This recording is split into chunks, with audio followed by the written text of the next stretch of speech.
Professeur Mohammad Mahandi, bienvenue à nouveau dans The Grey Zone. Salut Max, merci beaucoup de m'avoir invité. C'est toujours un grand plaisir.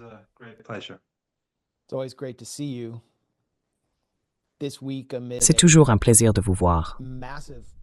Cette semaine, au milieu d'une démonstration de force massive et sans précédent ordonnée par le président Donald Trump, l'Iran a fermé ou partiellement fermé le détroit d'Ormuz. C'était évidemment un message majeur et un signal de ce qui pourrait se produire si les États-Unis et Israël, l'axe sioniste, décidaient de frapper l'Iran. Mais on nous a répété, à maintes reprises par des stratèges, que la fermeture du détroit d'Ormuz était une tactique de dernier recours pour l'Iran et qu'elle ne se produirait pas. Pour moi, le message que l'Iran envoie est que si les États-Unis frappent d'une manière ou d'une autre, cela mènera à une guerre régionale totale, ainsi à de graves répercussions économiques. Quelle est votre lecture de cet exercice de fermeture du détroit d'Ormuz et que cela annonce-t-il pour l'avenir?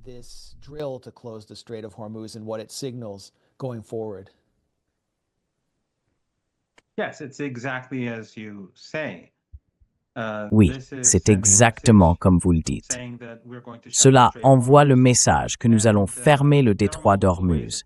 Et il existe plusieurs façons de le faire. Il ne s'agit pas seulement de fermer le détroit lui-même, ce qui est très facile car il est très étroit. Il suffit d'y couler un ou deux navires, et les autres ne peuvent plus passer de toute façon. On peut poser des mines, et on peut frapper très facilement depuis la côte. Il n'est pas nécessaire d'avoir des armes à longue portée pour cela. Donc c'est assez simple. Ensuite, les Iraniens ont la capacité de frapper des navires dans tout le golfe Persique, et en dehors du détroit d'Ormuz, tout ce qui se déplace dans le golfe Persique peut être détruit. Et puis les puits de pétrole, les puits de gaz, tous peuvent être détruits.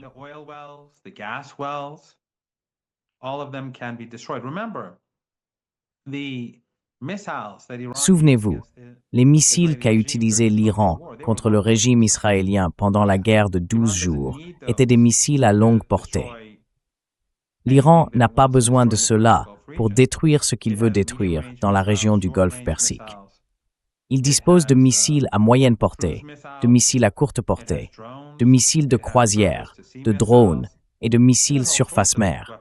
Il possède toutes sortes d'armes, et quiconque regarde la carte peut voir que les Iraniens contrôlent un côté du golfe Persique, ainsi que certaines îles situées en son centre.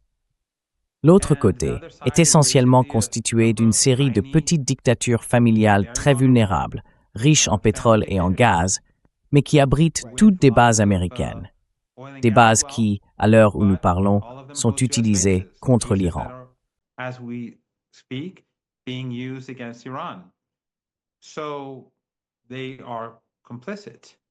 Ils sont donc complices des Américains et font partie de tout conflit contre l'Iran. Le drone qui a assassiné le général Soleimani est parti de Doha. C'est exact. Ces entités sont donc complices d'activités dirigées contre l'Iran. Et pour être très franc, les Iraniens ont fait preuve d'une grande tolérance depuis des décennies. En fait, Max, après la guerre de 8 ans avec Saddam Hussein, lorsqu'il a envahi le pays, les pays du golfe Persique lui ont donné des centaines de milliards de dollars, ce qui équivaudrait aujourd'hui à environ $1 billion. Et l'Occident lui a fourni des armes chimiques. Et rien qu'à Halabja, ils ont massacré 6500 personnes en quelques minutes.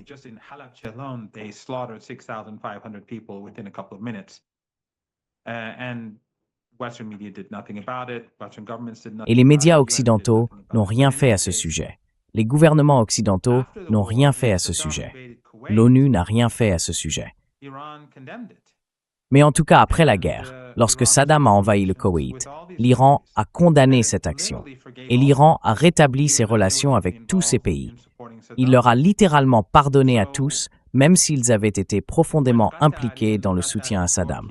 Ainsi, lorsque le Qatar, et bien que le Qatar et la Turquie sous Erdogan aient collaboré avec les Israéliens et les Américains dans l'opération Timber Sycamore pour soutenir l'État islamique, Al-Qaïda, Jaish al-Islam et toutes ces autres organisations horribles et terroristes, Lorsque l'Arabie saoudite et les Émirats se sont retournés contre le Qatar, l'Iran a soutenu le Qatar et l'a empêché de tomber. Iran supported the Qatar and prevented it from falling. And then after things got better, Qatar Et puis, après que les choses se sont améliorées, le Qatar a de nouveau commencé à poignarder l'Iran dans le dos. Donc, le point essentiel, c'est que si l'on regarde historiquement, les Iraniens ont été bien plus tolérants envers ces entités que la plupart des pays ne l'auraient été. Et bien sûr, cela va à l'encontre de tout le récit sur l'Iran, mais en Occident, le récit concernant l'Iran est complètement absurde. Cette fois, cependant, je pense qu'il ne s'agira pas seulement du détroit d'Ormuz. Je pense que ce seront tous ces éléments réunis, et cela signifiera qu'il n'y aura plus de pétrole ni de gaz provenant du Golfe Persique, du Caucase ou de l'ensemble de l'Asie occidentale pendant très longtemps.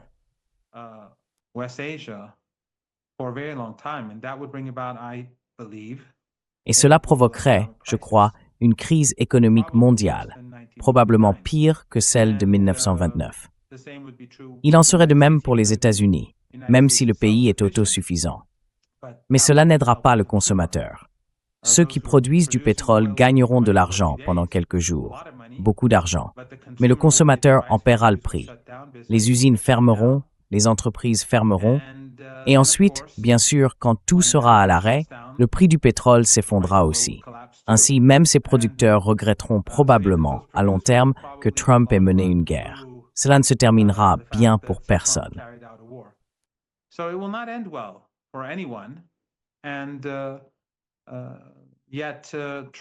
Et pourtant, Trump, je pense qu'il y a une forte probabilité qu'il mène cette guerre essentiellement parce que les Israéliens la souhaitent et que le lobby sioniste aux États-Unis la souhaite aussi. Leur priorité, c'est Israël, pas le peuple américain. Bien sûr, l'Iran ripostera contre les bases américaines, contre le régime israélien et contre la marine américaine, évidemment. Mais je pense que la plus grande souffrance viendra du blocage des exportations d'énergie et des importations aussi, puisque cette région consomme beaucoup de biens, comme vous le savez. Dans ces circonstances, je pense que ces petites dictatures familiales pourraient ne pas survivre.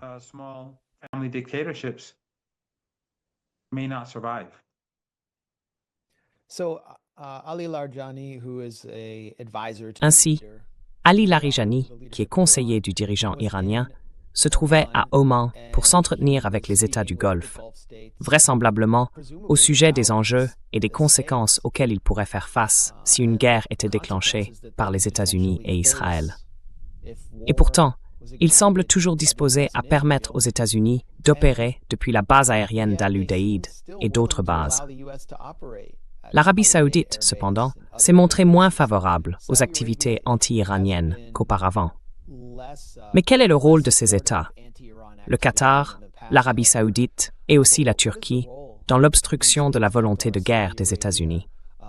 Et pourquoi n'ont-ils pas pu faire davantage alors qu'ils sont manifestement conscients des conséquences que vous venez de décrire?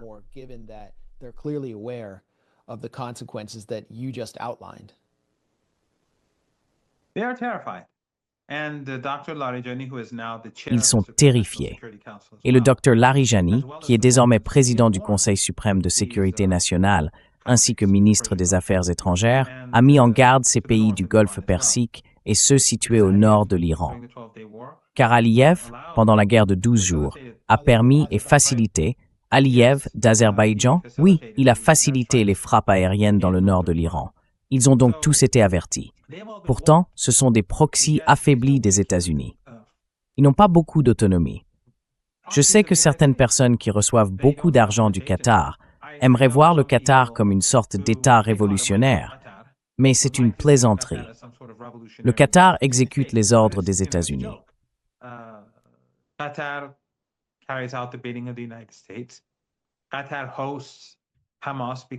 Le Qatar héberge le Hamas parce que les États-Unis le souhaitent.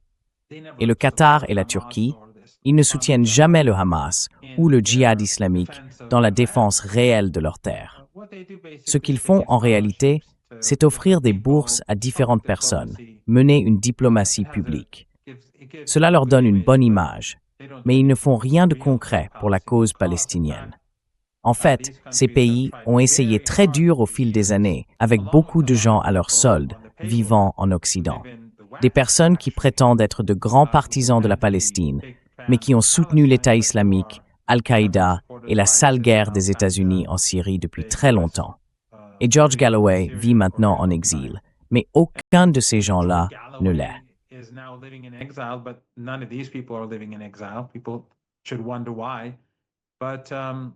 Les gens devraient se demander pourquoi. Mais ces personnes et ces gouvernements ont toujours cherché à créer une division entre la branche politique du Hamas et l'Iran. Cela a toujours été leur objectif. Je connais certaines des personnes qui font cela.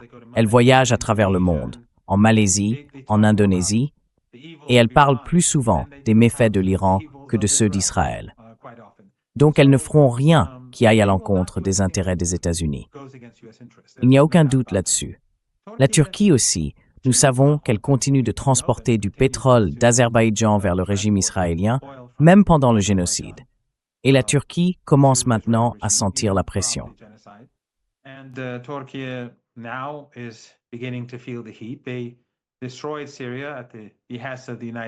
Ils ont détruit la Syrie à la demande des États-Unis pendant la sale guerre, au profit de Netanyahou.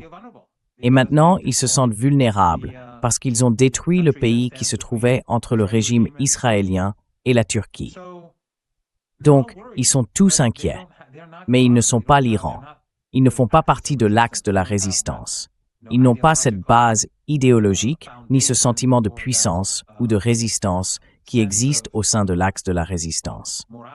Alors vous savez, Al Jazeera peut faire quelques bons reportages ou de bons reportages sur Gaza, mais cela ne change rien. Donc oui, je veux dire, aucune de ces entités ne l'a. Elles auraient pu, en théorie, mais elles ont choisi de ne pas le faire.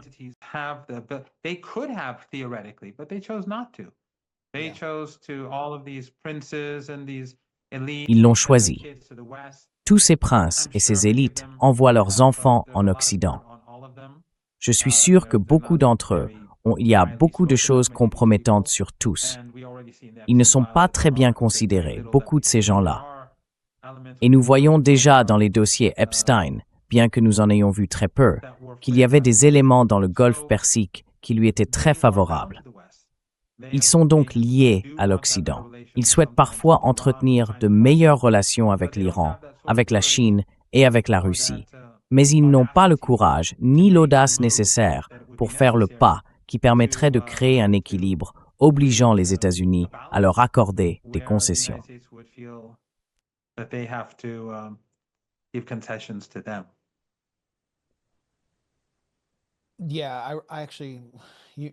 Oui, tu m'as en quelque sorte forcé à me rappeler que nous étions ensemble à Istanbul pour une conférence, je crois, en novembre 2024.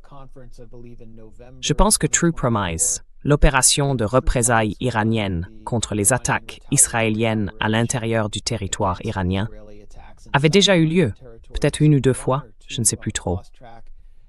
Nous parlions dans une université là-bas, et nous avions participé à une conférence, et nos hôtes étaient formidables.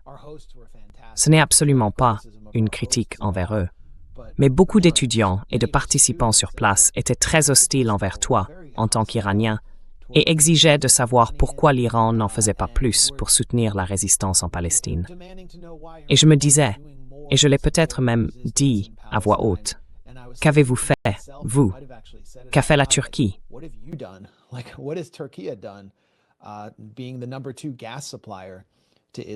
Étant le deuxième fournisseur de gaz d'Israël, et après avoir rencontré en marge de cette conférence certaines personnes proches de la direction de l'AKP, ils m'ont dit qu'ils ne soutenaient pas Israël.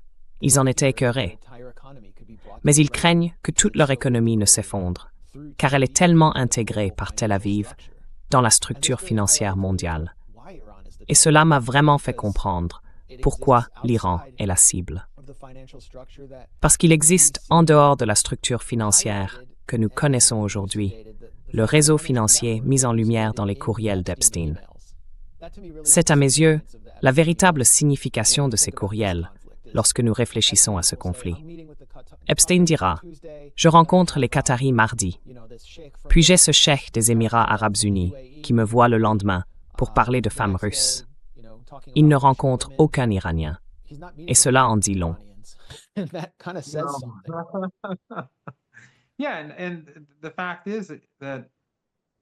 Oui, et le fait est que l'Iran est en dehors de ce système financier parce qu'il a soutenu la cause palestinienne. Donc quand ces gens disaient « Pourquoi n'en faites-vous pas plus ?», ils choisissaient d'ignorer le fait que l'Iran, depuis des décennies, fait des sacrifices en raison de son soutien financier, militaire et politique aux Palestiniens. L'Iran a subi la guerre, les sanctions et une énorme quantité de propagande anti-iranienne. En fait, l'Iran, peut-être que je ne suis pas très précis ici, mais je peux identifier 3 courants différents qui ont toujours été hostiles à son égard. Le premier, c'est l'Empire. Les médias occidentaux, les élites occidentales, les groupes de réflexion occidentaux, toujours hostiles à l'Iran, pour des raisons évidentes.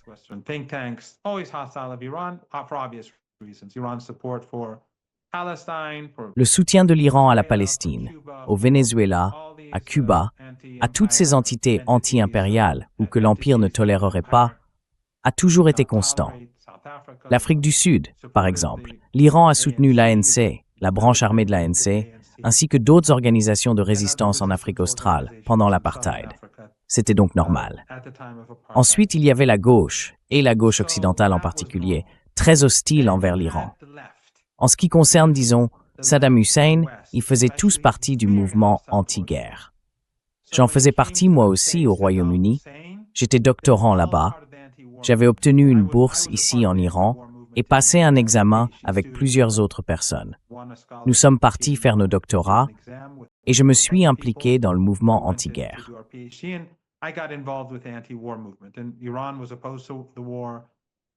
Et l'Iran s'opposait à la guerre. Saïd Hassan Nasrallah s'est exprimé contre elle. Certains chiites en Irak étaient mécontents de lui parce qu'il a dit « ce n'est pas juste, ce n'est pas conforme aux principes ». J'ai moi aussi fait partie du mouvement anti-guerre. Mais le fait est que l'Iran était contre les États-Unis. L'Iran détestait Saddam Hussein. J'ai souffert à cause de Saddam Hussein. J'ai perdu des amis, j'ai des blessures, j'ai subi des attaques chimiques. Mais les États-Unis et l'Occident ont renforcé Saddam. C'étaient eux, les véritables coupables. Ils n'avaient aucune autorité morale pour prendre le pays. Pourtant, la gauche s'opposait à la guerre contre Saddam Hussein, même s'il était un monstre horrible. Je veux dire, la ville de Halabja, il l'a tout simplement anéantie.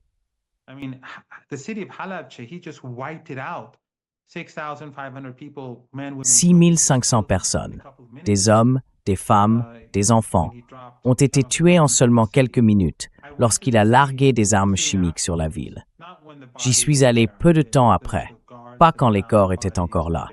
Les gardes les avaient déjà trouvés et enterrés. Mais quand je suis arrivé, toutes les portes étaient ouvertes. Et c'était vraiment une expérience sombre, même s'il n'y avait plus de corps. On pouvait entrer dans les cours des gens. Des enfants étaient morts là, ou des femmes étaient mortes en cuisinant, ou quoi qu'elles faisaient. Alors, la gauche, elle était contre la guerre. Mais quand il s'est agi de la Syrie, elle était pour les sanctions. Elle était pour la sale guerre. Pourquoi?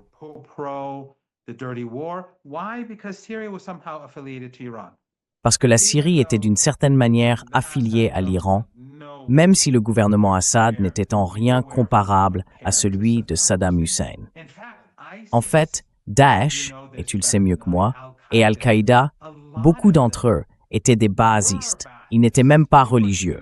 Ils étaient baasistes en Irak. Ils combattaient pour Saddam Hussein.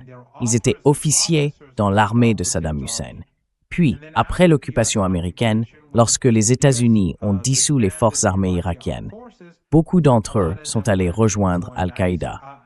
Et ensuite, bien sûr, Al-Qaïda s'est scindé plus tard, et on a eu Daesh et tout le reste. Donc, beaucoup de ces gens étaient, tu vois, enfin, c'étaient les monstres de Saddam Hussein. Mais la gauche a toujours été tellement hostile, la gauche en Europe.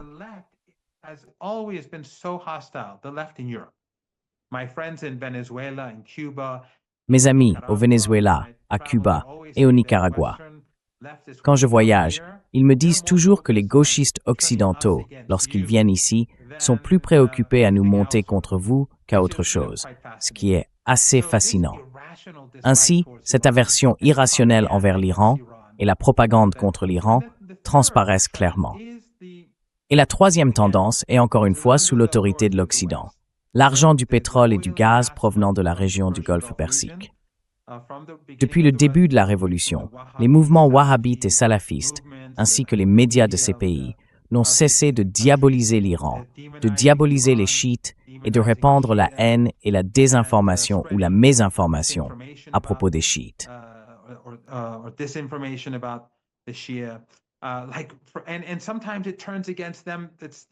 Et parfois, cela se retourne contre eux. Par exemple, ils parlent de la taqiyya et créent ce faux récit selon lequel les chiites seraient d'une certaine manière trompeurs. Mais la taqiyya est en réalité un concept du Coran, où l'un des compagnons du prophète, Ammar ibn Yasir, sous la torture, fut contraint de renier le prophète. Il était très bouleversé par la suite, mais le Coran a dit que ce qu'il avait fait était acceptable, car on avait assassiné ses parents et il était sous la torture. Et le prophète l'a soutenu. Voilà ce qu'est la taqiyya, ce qui est tout à fait normal.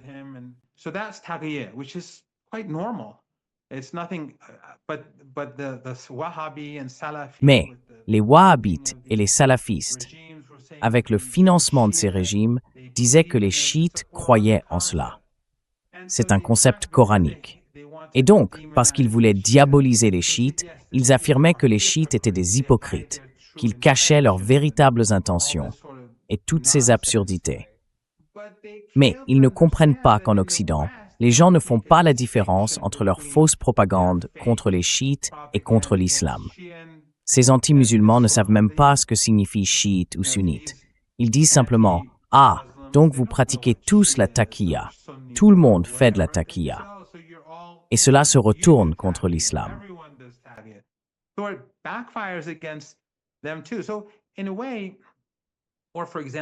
Donc, d'une certaine manière, ou par exemple, plus récemment, et je suis désolé si je m'étends un peu, mais après les dossiers Epstein, on voit tout cela, vous savez, pour contrer ce qui se passe et la destruction du mythe de la démocratie et des valeurs occidentales. Avec ce qui est divulgué, ils ressortent ces vieux stéréotypes orientalistes. Le prophète a épousé une enfant, ce qui est absurde. Je veux dire, le mythe à propos d'Aïcha, l'une des épouses du prophète, on dit qu'elle était une enfant. Elle avait 10 ans de moins que sa sœur Asma, et Asma avait 27 ans au moment de l'hégire. Donc Aïcha avait 17 ans, et elle s'est mariée après l'hégire. Elle s'est donc mariée à un âge ordinaire.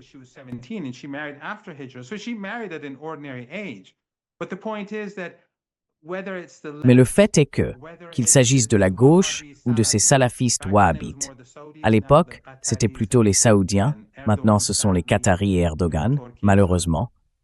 Même si la Turquie est une société soufie, ses partisans sont des salafistes purs et durs. Quoi qu'il en soit, le point essentiel est que cette désinformation, cette mésinformation, cette propagande anti-iranienne et cette hostilité proviennent de différentes sources. Et pourtant, au bout du compte, quel est le pays qui soutient le peuple palestinien? Quel est le pays qui a fait des sacrifices toutes ces années? Quel pays a été attaqué? Quel pays est maintenant menacé? Aucun autre n'est sanctionné, parce qu'aucun autre n'a fait quoi que ce soit qui puisse faire sentir aux États-Unis ou aux Européens que leur régime d'apartheid bien-aimé, leur régime génocidaire bien-aimé, est menacé d'une quelconque manière.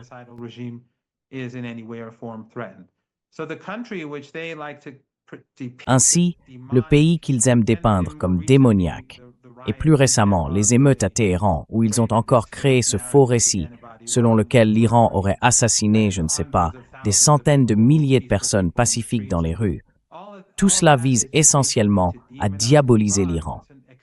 C'est une prolongation de ce qui s'est passé par le passé. Justifier les sanctions à l'époque et maintenant justifier la guerre.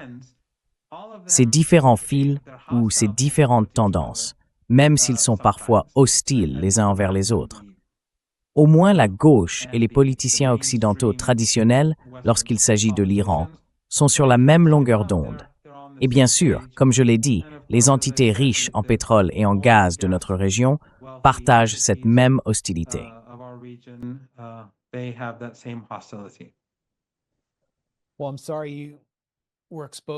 Eh bien, je suis désolé que tu aies été exposé à autant de trotskistes pendant ton séjour au Royaume-Uni. Je veux dire, on dirait vraiment que tu es tombé sur des éléments du Socialist Workers' Party. Aux États-Unis, nous avions l'International Socialist Organization, ou ISO. On les appelait International Peace Yup. Ils étaient AOC. Enfin, elle appartient plutôt à l'aile social-démocrate. Mais il y avait ce groupe de trotskistes qui s'infiltrait dans la gauche et était obsédé par le changement de régime en Syrie. Je n'ai jamais pu comprendre ça. Ils faisaient l'éloge de Jabhat al-Nusra.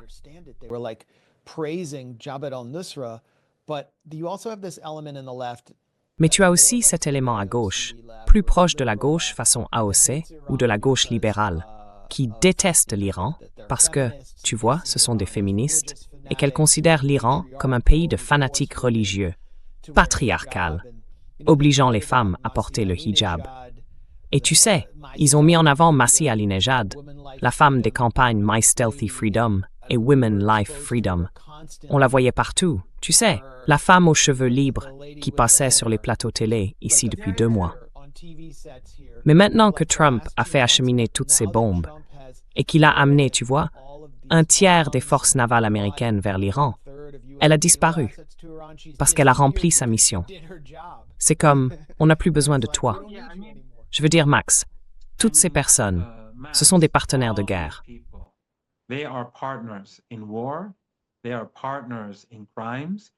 Ce sont des partenaires de crime. Ces gens-là, vous savez, ils diabolisent l'Iran tout en disant « Oh, eh bien, je suis contre la guerre ». Non, par votre diabolisation, par vos récits mensongers sur l'Iran, par vos mensonges, vous avez contribué à justifier la guerre. C'est exactement ce qu'ils voulaient. Tout l'épisode des émeutes en Iran, les preuves sont là. Le secrétaire au Trésor a admis que le plan consistait à faire chuter la monnaie et à pousser les gens dans la rue. Puis Pompeo, le Mossad, la chaîne 14 d'Israël, Pompeo encore, dans une interview sur la chaîne 15 ou 13, je ne me souviens plus, tous admettaient que le Mossad était là, que la CIA était là.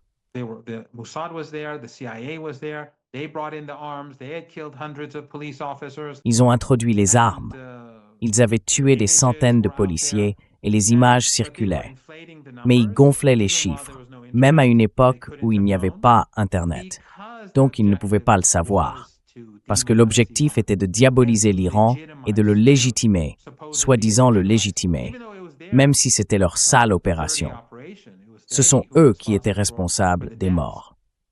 Alors ils ont gonflé les chiffres pour justifier la guerre. Et maintenant, certains de ces gens disent, eh bien, il ne faut pas faire la guerre. Mais ils ont contribué à préparer le terrain à la guerre en répétant ces récits mensongers.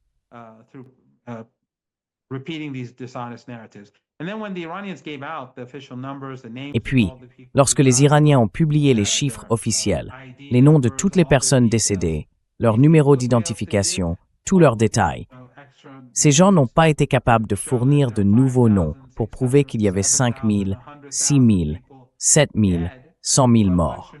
Mais les médias occidentaux, que ce soit The Guardian ou Breitbart, Fox News ou la BBC, cela ne change rien. Lorsqu'il s'agit de l'Iran, ils sont tous pareils. C'est comme les Takfiri salafistes wahhabites alliés à l'Occident, et ces gauchistes et les élites, comme je le disais plus tôt.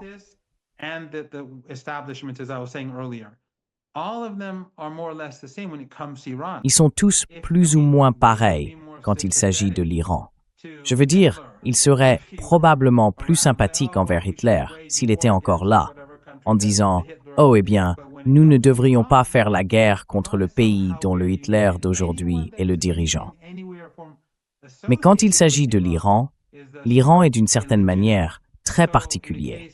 Et toute personne qui est d'une façon ou d'une autre associée à l'Iran est automatiquement considérée comme illégitime. Donc, dans le cas de la Syrie, un régime laïque qui entretenait en réalité de meilleures relations avec la Turquie qu'avec l'Iran, Assad et sa femme partaient en vacances avec Erdogan et son épouse. L'Iran n'avait pas ce genre de relation. L'Iran n'avait qu'une relation de travail. Il coopérait au Liban et dans l'aide aux groupes palestiniens. Mais les relations économiques, politiques et personnelles qui existaient entre le gouvernement syrien et M. Erdogan, ou l'Iran, ou le Qatar, je ne suis pas sûr. Mais j'ai vu ce palais. Je crois qu'il appartenait à la sœur ou à l'un des princes du Qatar.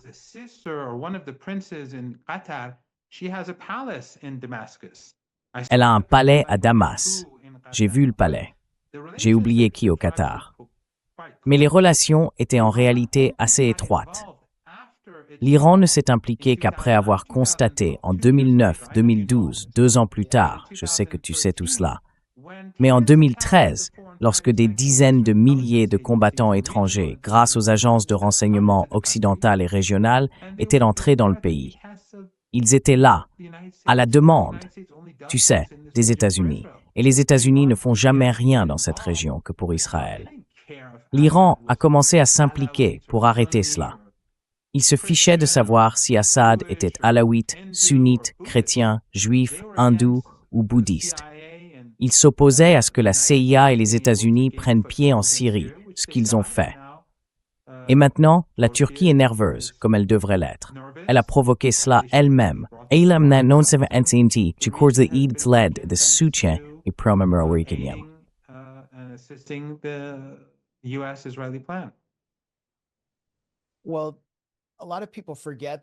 Eh bien, beaucoup de gens oublient que le Parlement iranien a été attaqué par l'État islamique en 2017, ou par des éléments se réclamant de l'État islamique. On pourrait les qualifier d'éléments salafistes ou de djihadistes suprémacistes sunnites. Et Trump a salué cette attaque. Ça semblait presque chorégraphié. Les gardiens de la révolution islamique ont combattu en Syrie et en Irak, presque aux côtés des États-Unis, pour vaincre l'État islamique. Et donc, d'un point de vue purement antiterroriste, eh bien, les États-Unis n'ont pas vraiment combattu.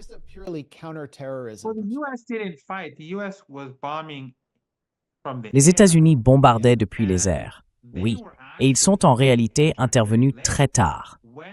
Lorsque Daesh est entré en Irak, les États-Unis n'interviennent que lorsqu'ils estiment qu'il n'est plus dans leur intérêt de rester en retrait. Ainsi, quand Daesh a progressé en Irak, les États-Unis les ont laissés avancer. Nouri al-Maliki, dont les Américains disent aujourd'hui que si le Parlement l'élite comme Premier ministre, ils sanctionneront le pays. Voilà comment les États-Unis imposent la démocratie. À l'époque, il était Premier ministre et il avait demandé l'aide des États-Unis, mais Obama a refusé.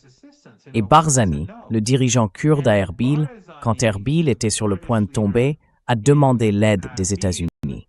Et les États-Unis ont dit non.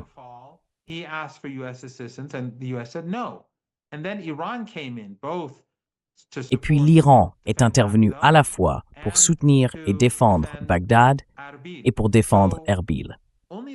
Ce n'est que plus tard, lorsque la situation a commencé à changer, quand l'Iran a commencé à former le Hasht, les forces de mobilisation populaire en Irak, et à renforcer l'armée irakienne, et que le Hezbollah est venu aider à la formation, que les Américains ont commencé à s'impliquer. Non pas avec l'Iran, mais avec le gouvernement irakien. J'étais à Mossoul le jour de sa libération. Les Américains avaient bombardé sans distinction. Les maisons, les écoles et l'université, je me souviens, étaient complètement détruites. Et il en allait de même en Syrie.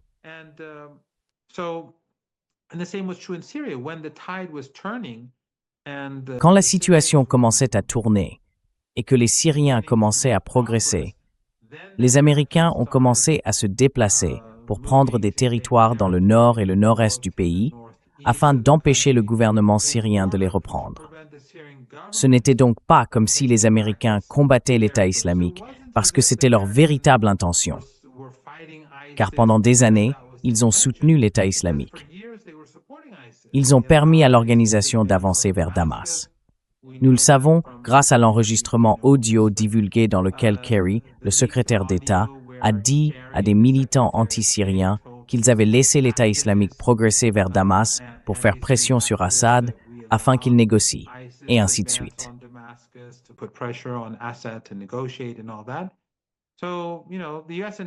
Donc, vous savez, les intentions des États-Unis n'étaient pas bienveillantes, mais les Iraniens sont intervenus.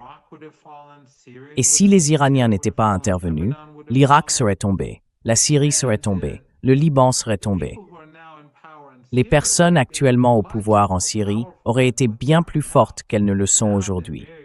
Aujourd'hui, elles sont très faibles et vulnérables parce qu'elles ont été épuisées au fil de ces années. Mais à l'époque, l'État islamique était une force redoutable et ils étaient comme les Israéliens. Ils brûlaient des gens vifs, ils massacraient. C'était, vous savez, des monstres de la pire espèce.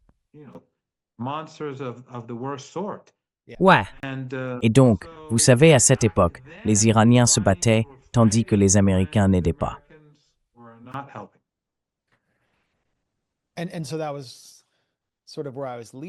et c'est donc un peu là que je voulais en venir. Vous savez, lorsque les États-Unis s'impliquent et interviennent militairement dans la région, cela déstabilise la région. Et le vide qui existe depuis la guerre en Irak a été comblé par ces bandits fanatiques, porteurs de l'idéologie de l'État islamique, qu'il s'agisse de l'EI, d'Al-Qaïda ou du HTS, qui sont arrivés et ont participé au massacre des Alaouites après avoir pris le pouvoir à Damas. Nous avons vu ce qu'ils ont récemment fait à la population kurde d'Alep.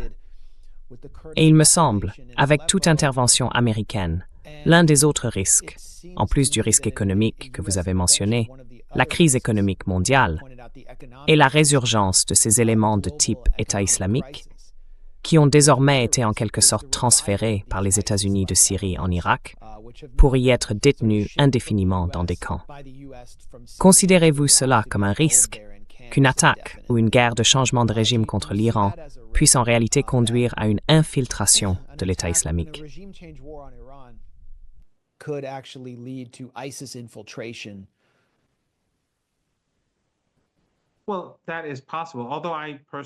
Eh bien, c'est possible, même si je pense personnellement que les États-Unis, ou une guerre civile, oui, je crois que les États-Unis échoueront lamentablement, et que la riposte iranienne dévastera les Américains bien plus qu'elle ne dévastera l'Iran. La guerre sera horrible pour les Iraniens. Des milliers de personnes mourront, évidemment. Les États-Unis, comme Israël, sont impitoyables. Ils tueront des gens, et les médias occidentaux appelleront cela des frappes chirurgicales. Je veux dire, nous savons comment ça fonctionne. Donc la guerre sera horrible. Mais je n'ai aucun doute que ce seront les États-Unis qui perdront. Et beaucoup des bailleurs de fonds de l'État islamique et d'Al-Qaïda, les bailleurs traditionnels, ne seront plus là.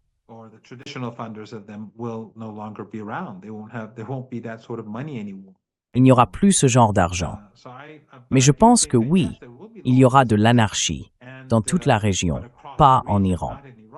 Et je pense en fait que si l'économie mondiale s'effondre, et c'est possible, elle sera très durement touchée, et nous entrerons en dépression, d'autant plus que l'économie mondiale va déjà très mal en ce moment. Beaucoup de gens disent qu'elle est de toute façon sur le point de s'effondrer. Mais quand cela arrivera, imaginez combien de personnes seront en mouvement à travers le monde.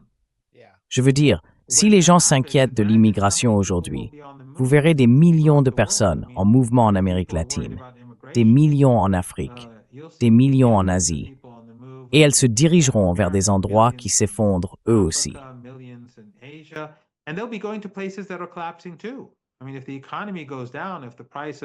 Je veux dire, si l'économie s'effondre, si le prix du pétrole et de l'énergie s'envole, les usines fermeront, les entreprises fermeront, mais ceux qui sont désespérés iront là où ils pensent qu'il pourrait y avoir quelque chose. Et donc, je veux dire, s'il y a la guerre, beaucoup de choses terribles peuvent arriver. L'une d'elles, c'est l'anarchie générale. Et vous savez, beaucoup de ces gens de l'État islamique, d'ailleurs, et les gens du Front al-Nosra, qui sont maintenant au gouvernement en Syrie, ce ne sont que des voyous locaux. C'était des gens qui jouaient les brutes du quartier. Puis quand il y a eu un vide, et que la police ne patrouillait plus dans les rues parce qu'elle était occupée à combattre d'autres groupes, ces types ont pris le contrôle des quartiers. Et c'est pour cela que la situation en Syrie aujourd'hui est si chaotique. Parce que what is top un peu défend contrôle des quartiers, des villes et des villages bruns.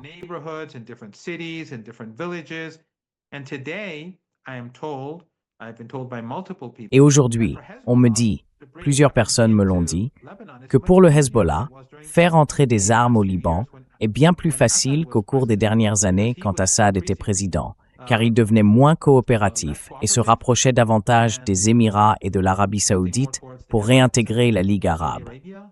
Oui, et aussi pour que les Américains relâchent la pression, à tort, mais du coup, ils avaient beaucoup plus de mal à s'armer.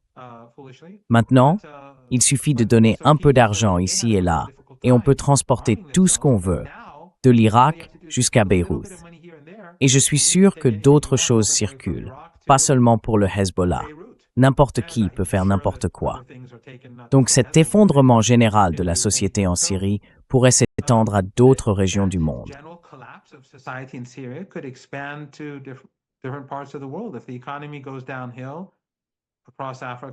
Si l'économie s'effondre en Afrique, en Asie, en Europe, aux États-Unis, partout sera très négativement affecté.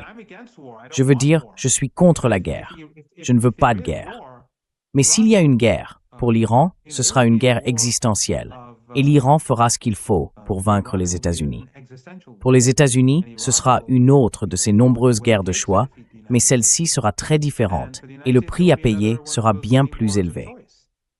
Donc, je ne veux pas de guerre, mais si les États-Unis veulent en déclencher une, je soutiens une approche maximaliste sur le champ de bataille de la part des Iraniens, ce qu'ils feront.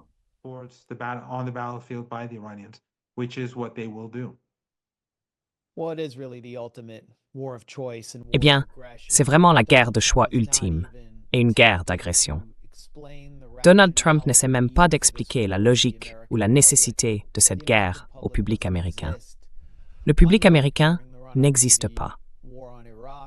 Contrairement à la période précédant la guerre en Irak, où nous étions soumis à toutes sortes d'opérations psychologiques sur les armes de destruction massive, ou à une rhétorique sur la diffusion de la démocratie et le respect des normes mondiales, rien de tout cela ne se produit aujourd'hui. Benjamin Netanyahu était justement ici à Washington. J'ai vu les autoroutes fermées pour sa visite au style présidentiel. Et il est très clair pourquoi les États-Unis vont faire la guerre à l'Iran. Cela prépare le terrain pour Donald Trump.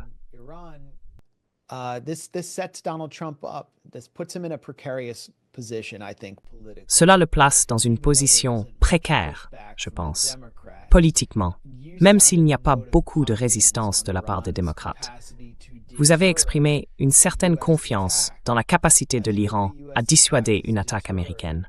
Je pense que si une attaque américaine est dissuadée et qu'il y a des conséquences militaires pour les États-Unis, ce serait politiquement dévastateur pour Donald Trump.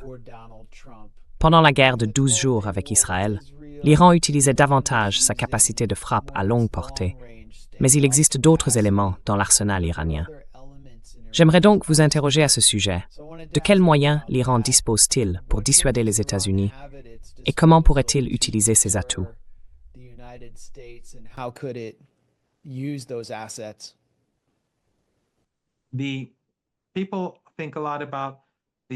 Les gens pensent beaucoup aux missiles balistiques, aux missiles hypersoniques que possède l'Iran, dont l'Iran en a bien plus que ce que les gens en Occident imaginent. Ils sont également plus avancés aujourd'hui qu'ils ne l'étaient il y a seulement quelques mois. Il y a désormais davantage de bases souterraines, et ces bases sont plus complexes. Il existe beaucoup plus de moyens de lancer ces missiles. En plus de cela, non seulement ils sont plus précis, mais ils sont aussi plus nombreux, avec davantage de bases et de moyens de les utiliser, ce qui rend leur ciblage plus difficile. L'Iran a également travaillé sur ses défenses aériennes et ses défenses anti-drones. Par exemple, récemment, plusieurs hélicoptères sont arrivés de Russie, et l'une des choses dans lesquelles ces hélicoptères excellents est la lutte contre les drones.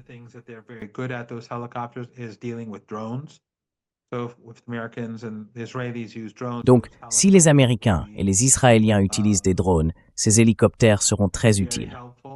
Les Iraniens, à bien des égards, travaillent sur leur défense.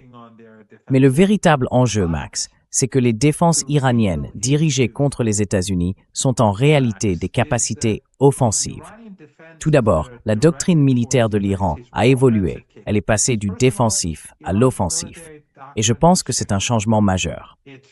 Ensuite, les véritables capacités offensives de l'Iran ne sont pas dirigées contre le régime israélien.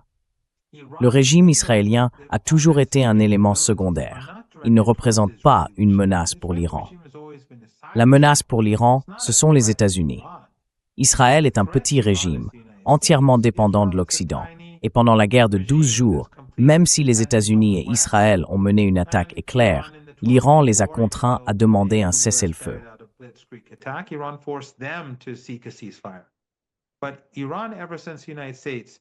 Mais l'Iran, depuis que les États-Unis ont pris l'Afghanistan et l'Irak, et que Bush a qualifié l'Iran de membre de l'axe du mal, en affirmant que toutes les options étaient sur la table, puis qu'Obama a fait de même, les Iraniens ont commencé à développer une importante capacité de défense.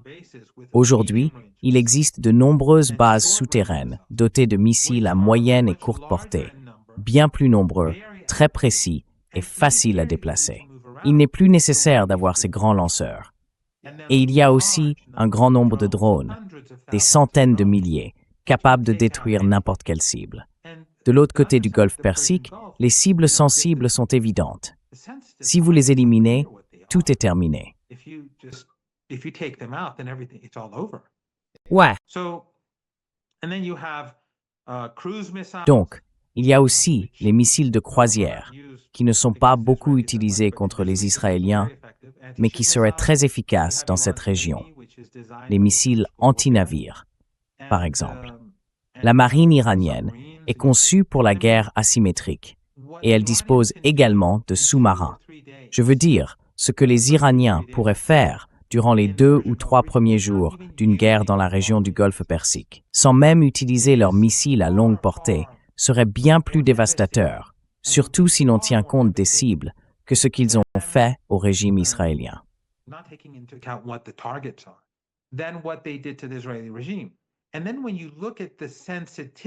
Et puis, quand on considère la sensibilité des cibles, le pétrole du monde, les réserves d'énergie de la planète, le pétrole et le gaz dans le Caucase, le golfe Persique et à travers l'Asie occidentale, la dévastation serait tout simplement inimaginable.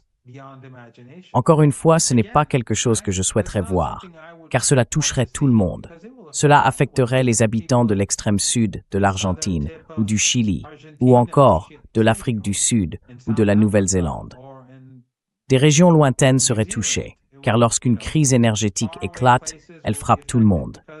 Mais si ces pays, ces entités, ces petits régimes, le Qatar et les Émirats, sont complices, c'est parce qu'ils accueillent des bases américaines. En ce moment même, comme je l'ai dit plus tôt, les États-Unis utilisent ces bases pour se préparer à une guerre contre l'Iran.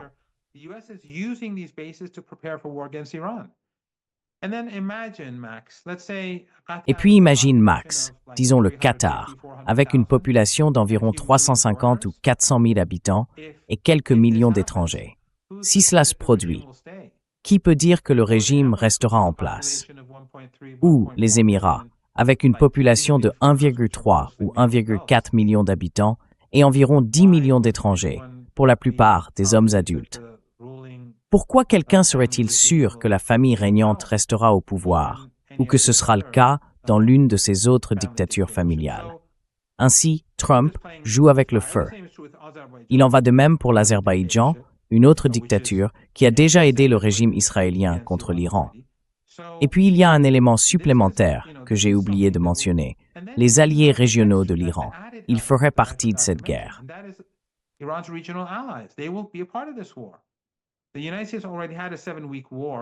Les États-Unis ont déjà mené une guerre de 7 semaines contre le Yémen, et ils l'ont perdue.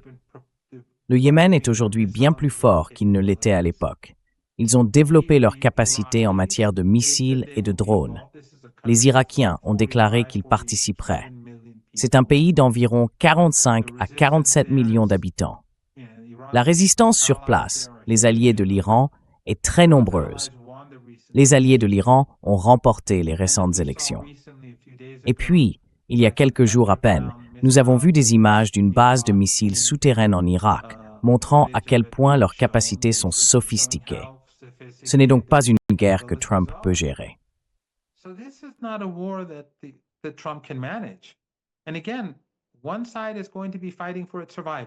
Et encore une fois, un camp va se battre pour sa survie, tandis que l'autre mènera une guerre de choix, à un moment où les dossiers Epstein rongent la crédibilité des élites dirigeantes. L'économie des États-Unis est en difficulté. Le pays est déjà profondément divisé, avant même que ces dossiers ne soient rendus publics. Et je ne crois pas un instant que, même s'il y a une opération sous faux drapeau menée pour justifier une guerre avec l'Iran, ce qui est tout à fait possible dans les jours à venir, Trump puisse rallier le peuple américain. Et une fois que les choses tourneront mal.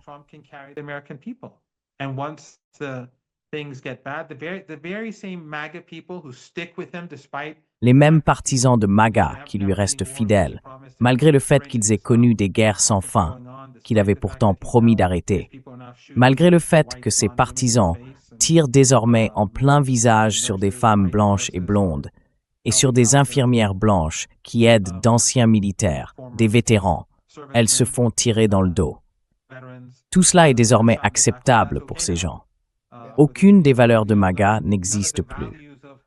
Et bien sûr, les dossiers Epstein, malgré tout, et la relation bien connue de Trump avec Epstein, cela n'a aucune importance pour MAGA. Mais quand ils perdront leur emploi, et quand le prix de l'essence atteindra des sommets, je pense que les partisans de MAGA se tourneront vers les Lindsey Graham de ce monde et d'autres qui ont conduit le pays dans cette direction catastrophique.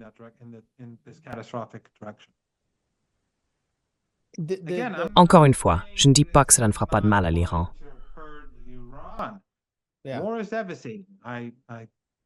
La guerre, c'est tout. J'espère qu'il n'y en aura pas, mais s'il y en a une, les Iraniens, tu le sais, tu es allé en Iran, sont profondément influencés, en tant que chiites, par la culture de la Shoura, par l'imam Hussein, par sa sœur Zainab, et par l'idée de soutenir les opprimés et de lutter contre les oppresseurs. C'est pour cela qu'ils soutiennent le Venezuela. C'est pour cela qu'ils soutiennent Cuba, même si c'est un pays communiste. C'est pour cela qu'ils ont soutenu l'Afrique du Sud de l'apartheid. Et c'est pour cela que lorsque l'économie vénézuélienne s'effondrait il y a quelques années, les Iraniens sont venus à son secours.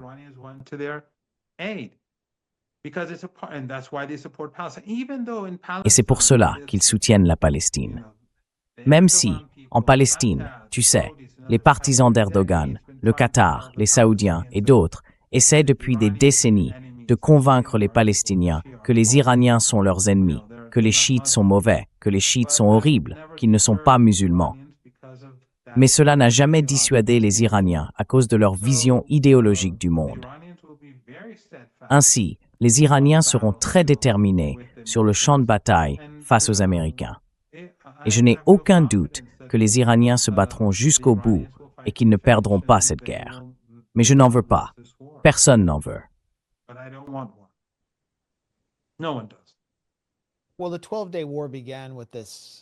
Eh bien, la guerre de 12 jours a commencé par cette attaque surprise d'Israël, qui fut sans aucun doute un coup puissant.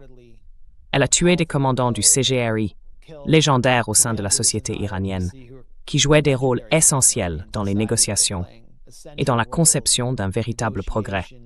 Vous savez, Bagheri et des figures comme lui. Soutenir les Palestiniens. Vous savez, l'un de ces commandants habite dans un immeuble à distance de marche d'ici. Quand je dis à distance de marche, c'est une bonne marche, mais tout de même à distance de marche. Et ils n'étaient pas en service, ils étaient chez eux. Ils étaient chez eux, et tous les habitants de l'immeuble ont été tués. Ouais, Environ 65 ou 70 personnes ont été tuées, et je pense qu'il y avait parmi elles 25 ou 30 enfants. Et ensuite, les médias occidentaux ont qualifié cela de coup de maître en matière de renseignement et de frappe chirurgicale de précision. Ils ne se souciaient pas des enfants dont les corps ont été retrouvés à 30 mètres de là. Mais bien sûr, pourquoi le feraient-ils après ce qu'ils ont fait et ce qu'ils font à Gaza, au Liban et ailleurs? Et bien sûr, avec les dossiers Epstein, il est évident qu'ils s'en moquent. Mais en tout cas, oui, tu as raison. Le premier jour, ils ont frappé fort, et beaucoup de ces commandants... Non, mais ça n'a pas dissuadé l'Iran.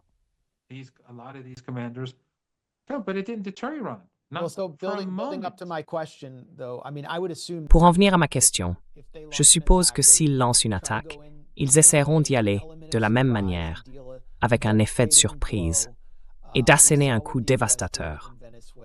Nous avons vu ce que les États-Unis ont fait au Venezuela, où ils auraient même utilisé une arme expérimentale, neutralisant instantanément les systèmes de communication et de commandement et de contrôle de l'armée vénézuélienne, la laissant incapable de réagir. 32 officiers cubains ont été tués. Nous n'avons donc jamais vu une posture militaire américaine de ce type face à l'Iran, où leurs intentions sont aussi clairement annoncées. Et personnellement, même si Trump pense utiliser cela simplement pour renforcer sa position dans les négociations, je ne vois pas comment il pourrait trouver une porte de sortie sans attaquer, car la pression politique exercée sur lui est extrêmement forte de la part des éléments pro-israéliens qui l'entourent. Alors pourquoi l'Iran ne prend-il pas l'initiative? Pourquoi l'Iran ne lance-t-il pas une frappe préventive?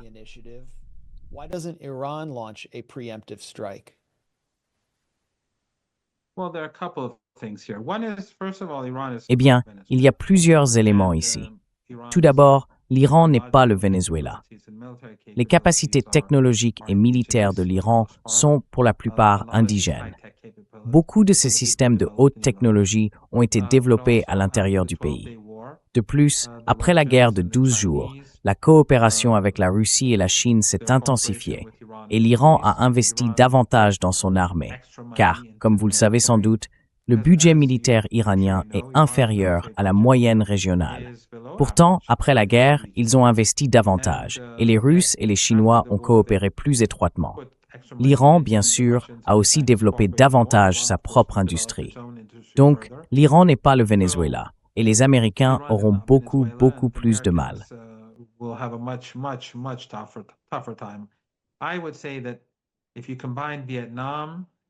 Je dirais que si l'on combine le Vietnam, l'Irak et toutes les autres guerres des États-Unis, cela ne se comparera toujours pas à ce qu'ils vont affronter avec l'Iran.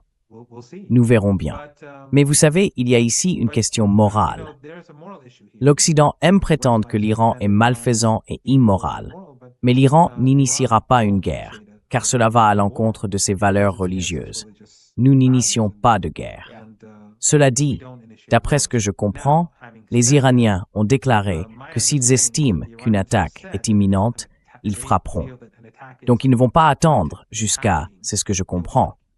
Les Iraniens ne vont pas attendre que les bombes commencent à exploser.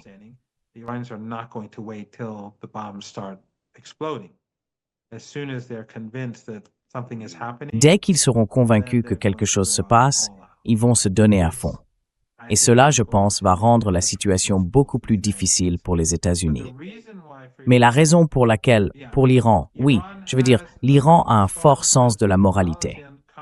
Contrairement à ce que l'Occident aime dire sur l'Iran, pendant la guerre Iran-Irak, tu et moi en avons déjà parlé, quand Saddam Hussein, quand les Allemands, tu sais, le chancelier allemand, ou plutôt les chanceliers allemands en général, tous m'ont paru répugnants.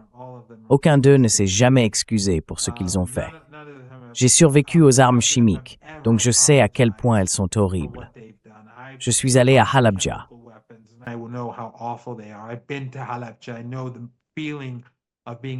Je connais ce sentiment d'être dans un tel endroit. Jamais un dirigeant allemand ne s'est excusé pour ce qu'ils ont fait au peuple iranien et au peuple irakien. Et cela découle de l'arrogance de leur sentiment de supériorité raciale, les élites de ces pays. Et ce ne sont pas seulement les Allemands. L'Occident collectif était derrière tout cela. Les Allemands ne faisaient qu'exécuter. Tous les autres les ont laissés faire, en fournissant à Saddam des renseignements militaires, d'autres armes, une couverture politique et tout le reste. Mais cela dit, lorsque Saddam utilisait massivement ses armes chimiques contre l'Iran, des responsables de haut rang sont allés voir le dirigeant, l'imam Khomeini, décédé en 1989, et lui ont dit « Nous devons fabriquer nos propres armes chimiques. »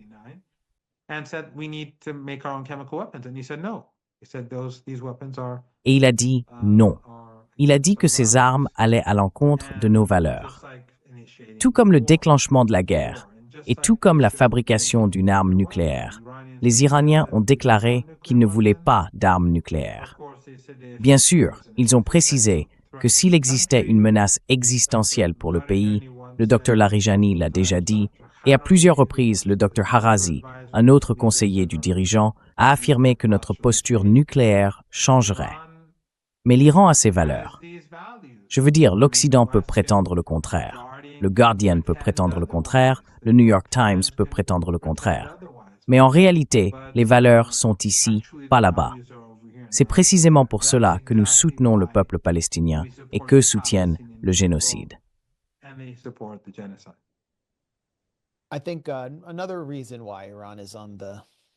Je pense qu'une autre raison pour laquelle l'Iran figure en tête de la liste des cibles des États-Unis, en dehors de l'influence israélienne aux États-Unis et du soutien de l'Iran à la Palestine, est géostratégique. L'Iran se situe à l'intersection de l'Eurasie, et le contrôle de l'Iran et de ses ressources exercerait une pression énorme sur la Chine et la Russie. Absolument. Vous revenez justement de Moscou. Vous n'êtes pas du genre à mâcher vos mots. Pensez-vous que la Russie et la Chine comprennent les enjeux ici? Et dans quelle mesure ont-elles soutenu militairement l'Iran en prévision de cette dernière escalade?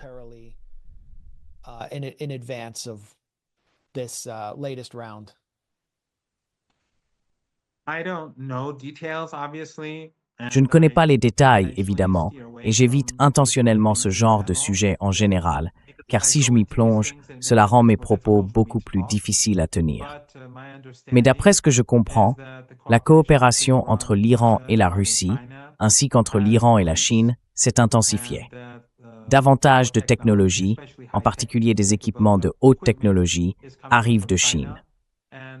Une partie du problème, certaines personnes pensent, ou semblent penser, qu'avant la guerre de 12 jours, les Iraniens ne voulaient pas coopérer et se concentraient uniquement sur leurs propres capacités. Ce n'est pas vraiment le cas. La relation entre l'Iran et la Russie a évolué.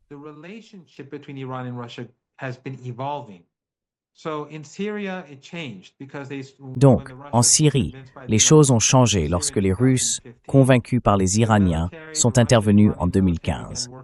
Les armées russes et iraniennes ont alors commencé à collaborer. Puis, après l'Ukraine, la relation a encore évolué, car les deux pays étaient désormais sous sanctions. Les Russes n'avaient plus peur de travailler avec l'Iran, puisqu'ils étaient eux aussi sanctionnés. Les menaces américaines et européennes n'avaient donc plus de sens. Mais après la guerre de 12 jours, les Russes se sont sentis plus préoccupés, et les Iraniens ont également estimé qu'il y avait certaines lacunes à corriger. Il y a aussi la question du budget. Les Iraniens disposent d'un budget limité, et les Russes ont leur propre guerre à mener.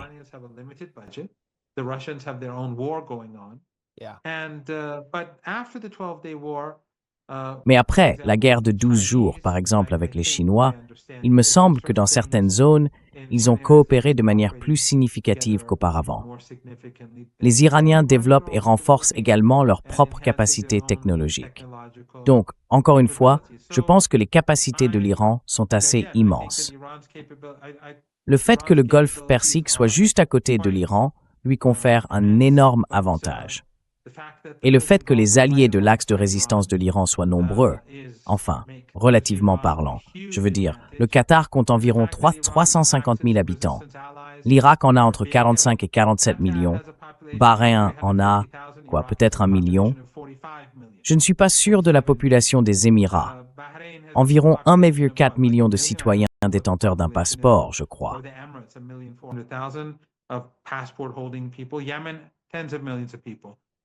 Yémen, des dizaines de millions de personnes. S'il y a une guerre régionale, les États-Unis n'auront aucun partenaire régional dans le Golfe Persique qui fera le gros du travail. Ce ne sera tout simplement pas gérable pour les Émirats. Mais vous avez tout à fait raison. Les Américains, il s'agit d'Israël, ou plutôt du régime israélien, plus que de toute autre chose. Il s'agit aussi des Israéliens qui tentent de créer une sorte d'empire en Asie occidentale et de prendre le contrôle du Golfe Persique. Et si Israël et les États-Unis contrôlent les ressources pétrolières et gazières, alors les Russes et les Chinois se retrouvent dans une position bien plus difficile. Il y a donc de bonnes raisons pour que les Russes et les Chinois coopèrent davantage avec eux.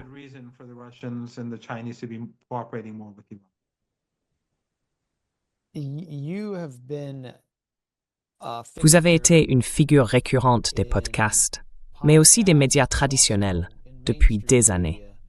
Je me souviens que la première fois que je vous ai vu, c'était probablement sur la BBC dans les années 2010, lorsque vous ferrailliez avec un présentateur et que vous preniez le dessus alors qu'il essayait de vous coincer et de vous enfermer dans une case. Mais il y avait tout de même un certain respect.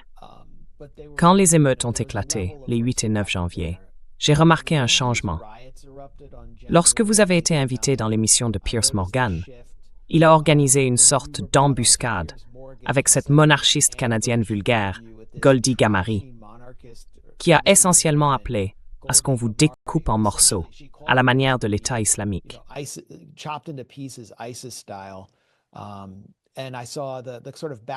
J'ai vu le genre de bruit de fond sur les réseaux sociaux provenant de ces éléments de l'opposition à ton égard en particulier. C'était très violent. Je veux dire, ils sont violents. Ils menacent tout le monde avec violence. On a même vu Christiane Amanpour se faire hurler dessus par ces gens et se faire accuser de laver les mains de Khamenei et ainsi de suite. C'est leur nature. Mais je me demandais, quelle avait été ton expérience pendant cette période? Et si cela influence ton raisonnement pour la suite, en tant que voix aussi importante venant de l'intérieur de l'Iran? Est-ce que cela te dit sur la nature des médias occidentaux et de l'opposition, ces différents éléments auxquels tu as été confronté?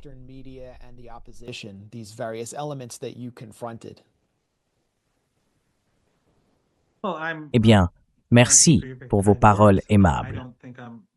Je ne pense pas être très important.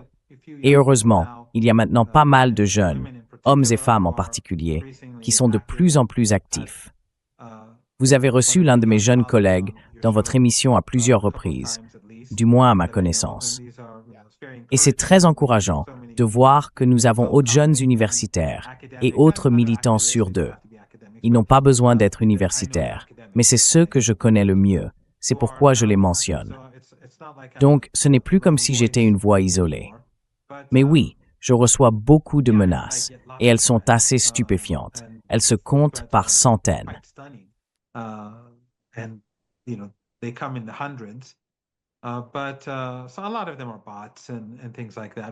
Beaucoup d'entre eux sont des bots et des choses de ce genre, mais c'est assez stupéfiant. Ils menacent des enfants, des membres de la famille, toutes sortes de choses insensées. Et en fait, lors de cette émission de Piers Morgan, j'ai décidé de ne plus jamais y participer, car lors de précédentes occasions, il m'avait aussi attaqué et insulté. Je veux dire, je l'ai invité en Iran à 2 reprises, et il a essentiellement répondu « Non, je ne viens pas, parce que tu vas me livrer à des gens pour qu'ils me prennent en otage. » Qui voudrait te prendre en otage? Enfin, qui es-tu? Bref, j'ai décidé de ne pas y aller. Et puis son producteur m'a contacté en disant « Oui, nous avons vraiment besoin de vous dans l'émission. »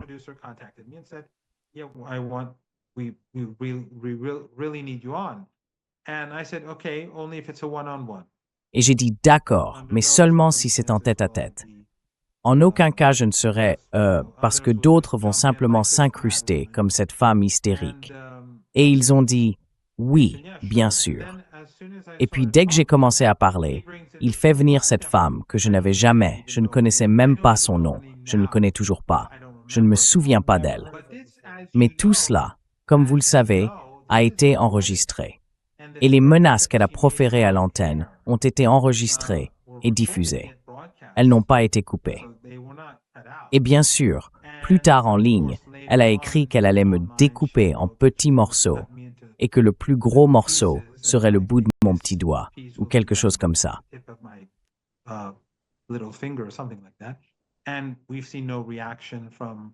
Et nous n'avons vu aucune réaction de la part de Piers Morgan ou de son équipe, car ils font évidemment leurs recherches et savent qui ils invitent.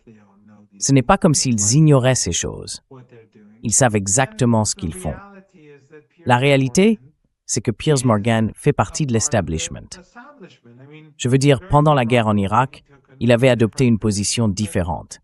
Mais lorsque les Israéliens ont attaqué l'Iran, c'était la fois précédente où il m'avait invité. J'étais dans le bâtiment de Press TV.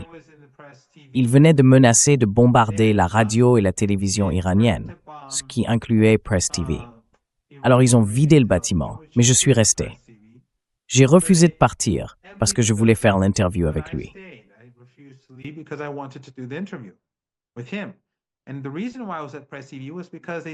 La raison pour laquelle j'étais à Press TV, c'est qu'ils avaient ralenti Internet. Je n'avais pas de connexion personnelle à la maison que je pouvais utiliser pour la vidéo, alors je suis resté dans le bâtiment. J'en ai informé ses collaborateurs, mais ils n'ont cessé de retarder mon passage. Il devait avoir lieu bien plus tôt. Je n'arrêtais pas de dire « Écoutez, tout le monde est parti ». Le gardien ne cesse de venir me dire « Il faut partir, il faut partir ». J'étais plus inquiet pour le gardien que pour moi-même. Il était encore dans le bâtiment, et s'il le bombardait, quelque chose pouvait arriver à ce jeune homme. Ils ont bombardé le bâtiment central de l'IRIB pendant que j'étais assis là.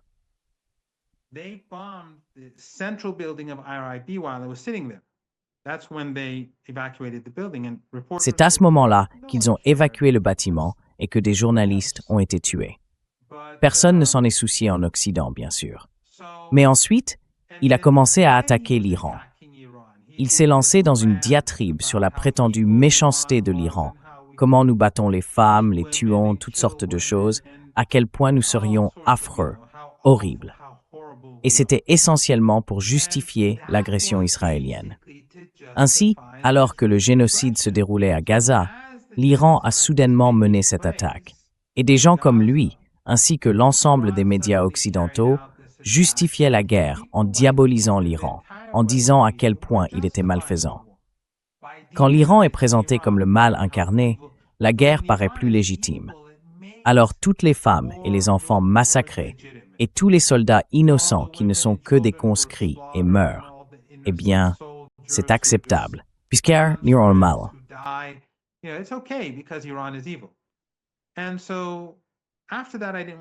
Et donc, après cela, je n'ai plus voulu participer à l'émission, car c'était insultant. Vous savez, j'ai pris un risque en y allant, et il ne me laissait pas parler, il ne cessait d'insulter l'Iran.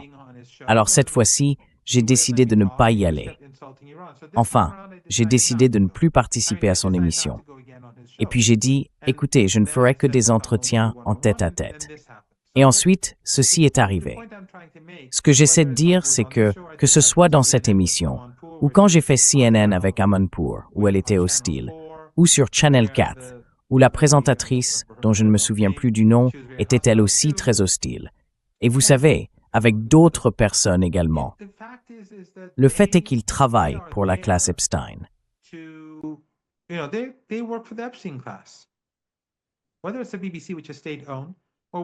Que ce soit la BBC, qui est publique, ou Fox News, ou CNN, peu importe.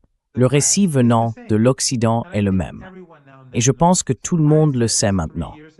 Si j'avais dit cela il y a 3 ans, ou si tu l'avais dit il y a 3 ans, beaucoup de gens auraient répondu « Eh bien, mais après Gaza, c'est clair comme de l'eau de roche. » Et maintenant, par exemple, en essayant d'attribuer Epstein à la Russie, tu vois comment tous ces médias et ces personnalités de haut niveau établissent ce lien ridicule. Il est évident quelle est la fonction des médias dominants. Je ne les prends pas du tout au sérieux. Je me fiche complètement de ce qu'ils disent. Et quand ils m'insultent, ça ne me dérange pas, parce que je n'attends rien d'autre. Avant, j'étais surpris.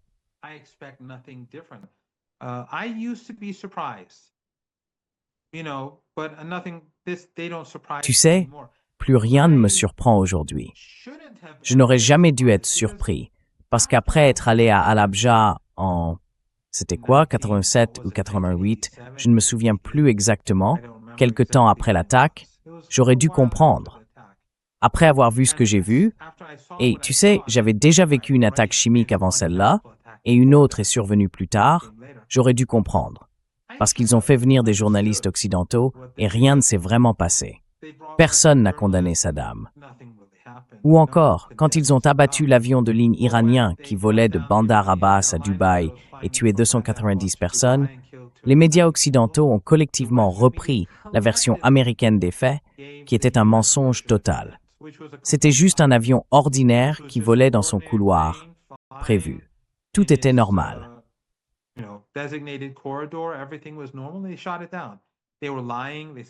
Ils l'ont abattu. Ils mentaient. Ils ont dit qu'il avait quitté le couloir, qu'il se dirigeait vers le navire américain. Ils auraient pu demander à l'Iran. Ils auraient pu vérifier le radar. Ils auraient pu aller à Dubaï. Ils auraient pu aller à Bandar Abbas. Cela aurait pu être facilement découvert. Aucun journaliste n'en a parlé avant des années, jusqu'à ce que quelqu'un donne à Newsweek le feu vert pour publier la véritable version, qui était la version iranienne. À l'époque, j'aurais dû comprendre cela, mais il m'a fallu un certain temps pour vraiment saisir que ce n'était pas simplement de l'ignorance ou quelque chose de ce genre.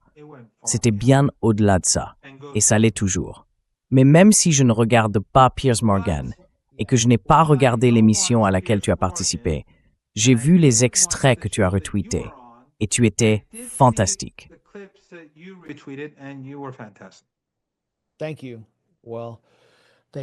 Merci. Eh bien, ils m'ont opposé à un Israélien, un ancien porte-parole de Tsahal, qui a joué un rôle essentiel dans la fabrication du consentement à la destruction des hôpitaux de Gaza, notamment en y plaçant des armes à l'hôpital Al-Shifa. Il s'appelle Jonathan Conricus, et j'attendais avec impatience de le confronter à ce sujet. C'était en quelque sorte une occasion sans précédent pour moi d'affronter directement quelqu'un impliqué dans un génocide. Mais en même temps, la manière dont il le présente dans cette émission, ou dans les médias occidentaux en général, c'est comme un simple analyste invité pour expliquer pourquoi les États-Unis doivent frapper l'Iran. Et pour moi, c'est un scandale qui touche au cœur de ce qui ne va pas avec les médias d'entreprise occidentaux.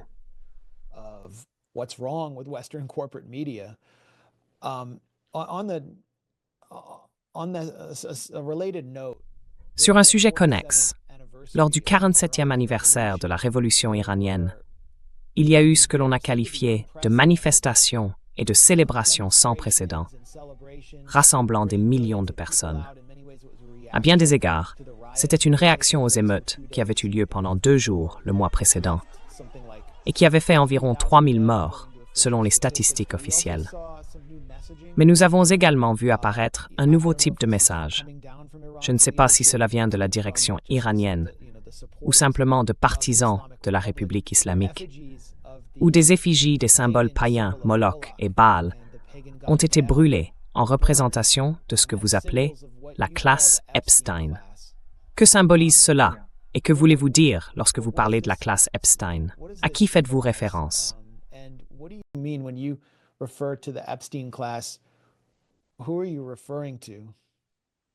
Eh bien, je n'étais pas impliqué dans cette affaire. En fait, je l'ai vu. Et d'ailleurs, après les émeutes des 9 et 10, ou je crois que c'était les 8 et 9, vous savez, le calendrier iranien est différent. Donc je confonds parfois les dates. C'était le jeudi soir et le vendredi soir. Le jeudi soir, ils ont tué beaucoup de policiers. Et le vendredi, le ministère du renseignement, le renseignement des gardiens et la police ont dit aux parents de ne pas laisser leurs enfants sortir dans la rue.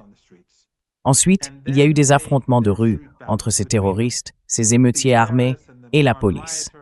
Après cela, tout est redevenu calme. Donc, presque toutes les 3117 personnes ont été tuées pendant ces 2 jours.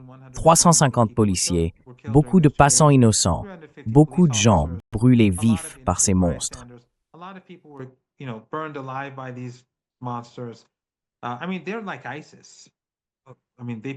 Je veux dire, ils sont comme Daesh, exactement comme ces gens à l'étranger qui ont menacé de me déchirer.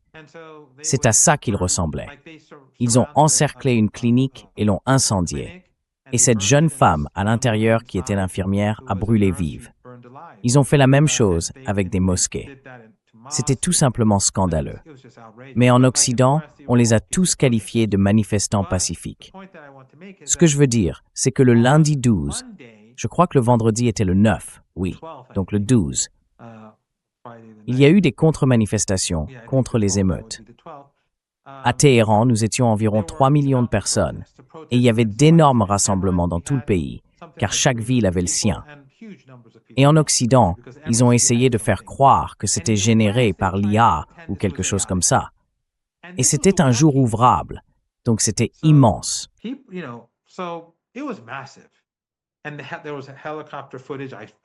Et il y avait des images filmées par hélicoptère.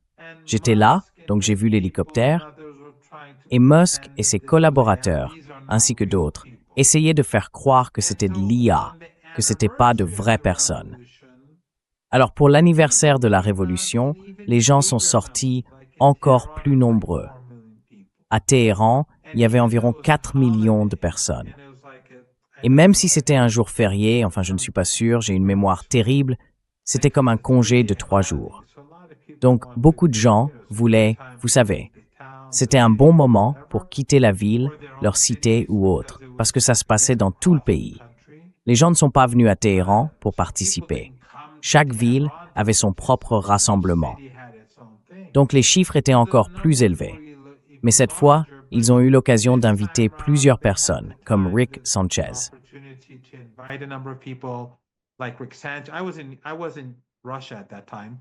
J'étais en Russie à ce moment-là pour cette conférence. Mais Rick Sanchez était ici et d'autres aussi, donc ils ne pouvaient pas le cacher. Les chiffres étaient extraordinaires. Alors ce Baal, je pensais que ça se prononçait Baal. Donc Baal, je l'ai mal prononcé. Bref, Baal. Je l'ai vu à la télévision quand j'étais à Moscou, ou peut-être sur mon téléphone. Enfin, c'est mon téléphone, désolé, il est juste devant moi. C'est essentiellement un représentant de la classe Epstein, du sionisme, de la suprématie ethnique, du fait de vivre au-dessus des lois et sans morale. Toute cette classe de personnes. Vous savez, cette classe pro-sioniste, à la fois chrétienne et musulmane. Je veux dire, vous êtes allé en Iran, vous êtes juif, vous êtes allé dans des synagogues. Je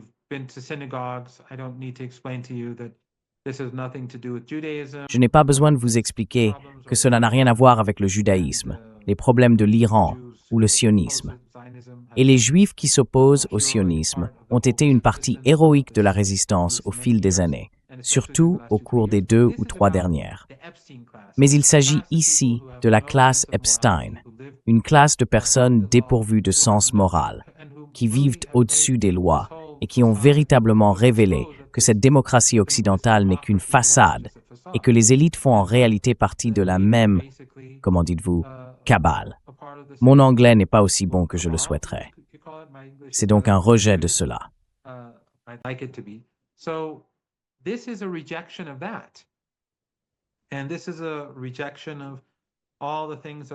Et c'est un rejet de tout ce qui vient de l'Occident. Je veux dire, cela a commencé, bien sûr, avec le génocide. Et le fait que, lorsque j'allais à la télévision sur la BBC, comme vous l'avez mentionné, pendant le génocide, je disais « le génocide », et l'animateur ou le présentateur ou quiconque me parlait disait « eh bien, c'est un terme très contesté, et les instances internationales ne l'ont pas reconnu ni accepté. » Ils défendaient le régime israélien au lieu de crier « Vous savez, voilà ce qui se passe. Chaque jour, nous voyons des enfants être déchirés. »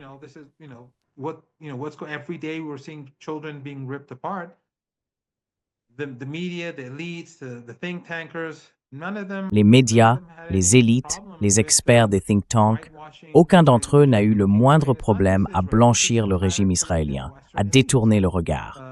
Et ce ne sont pas seulement les Israéliens, c'est l'ensemble de l'élite occidentale, qu'il s'agisse du Premier ministre britannique, des députés, des membres du gouvernement ou encore de la France ou de l'Allemagne. Ils font tous partie du même système. Ils sont tous complices. Et dans notre région, les Émirats sont aussi sionistes. Le régime d'Abu Dhabi est aussi sioniste que n'importe quel autre. Nous avons vu dans les dossiers Epstein comment le chef des tribunaux contrôlés par les Émirats a envoyé, je crois, une vidéo de torture à Epstein, et cette femme, une responsable du ministère des Affaires étrangères, présentant sa fille, ou je ne sais quoi. Bref, c'est de tout cela qu'il s'agit. Je ne sais pas ce qu'était cette vidéo. Elle faisait peut-être référence à autre chose, mais il y a beaucoup d'éléments qui ressortent vraiment. Well, apparently he deleted his Eh bien, account. apparemment, il a supprimé son compte et il a été démis de ses fonctions. Again, Encore une fois, je n'ai pas suivi les dossiers Epstein. Les seules choses que je vois sont ce que différentes personnes publient. Et si des gens comme toi le publient, j'aurai toute confiance. Certaines des choses que les gens publient, je ne sais pas si elles sont vraies ou fausses, parce que je ne sais pas qui ils sont. Mais en tout cas, il s'agit de toute cette classe de personnes au sommet. Ouais, Que ce soit Bill Gates, vous savez, quelqu'un comme Bill Gates, ou l'un de ces autres individus, c'est contre cela qu'ils manifestaient.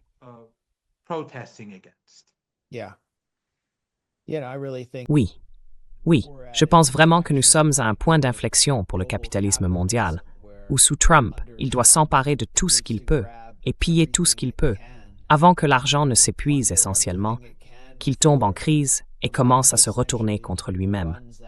C'est pour cela qu'il a visé le Venezuela. Cuba est visé aussi. Tout y passe. I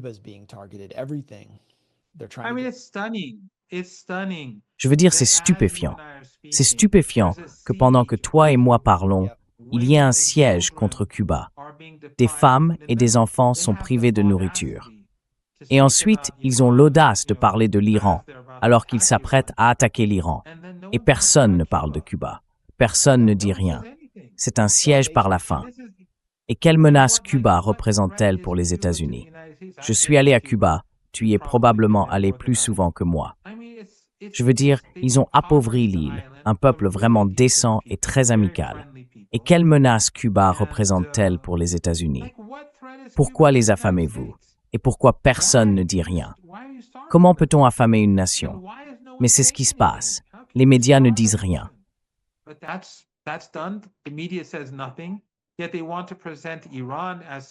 Pourtant, ils veulent présenter l'Iran comme une sorte d'entité maléfique afin de pouvoir le bombarder et tuer encore plus de gens.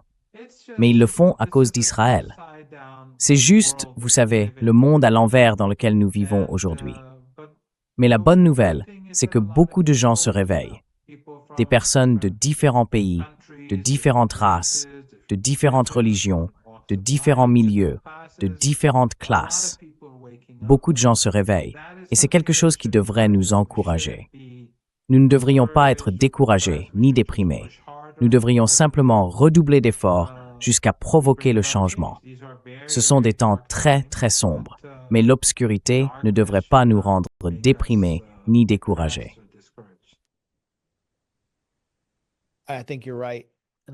Je pense que vous avez raison. Et je crois que Gaza a tout révélé. Professeur Marandi, je vous ai retenu plus longtemps que prévu. C'est toujours un vrai plaisir de parler avec vous, et j'apprends toujours énormément. Y a-t-il quelque chose que vous aimeriez ajouter avant que nous partions?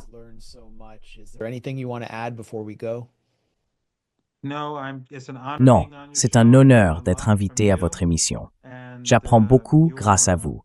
Vous êtes un héros et vos collègues le sont aussi. J'ai hâte de découvrir votre travail dans les jours et les semaines à venir.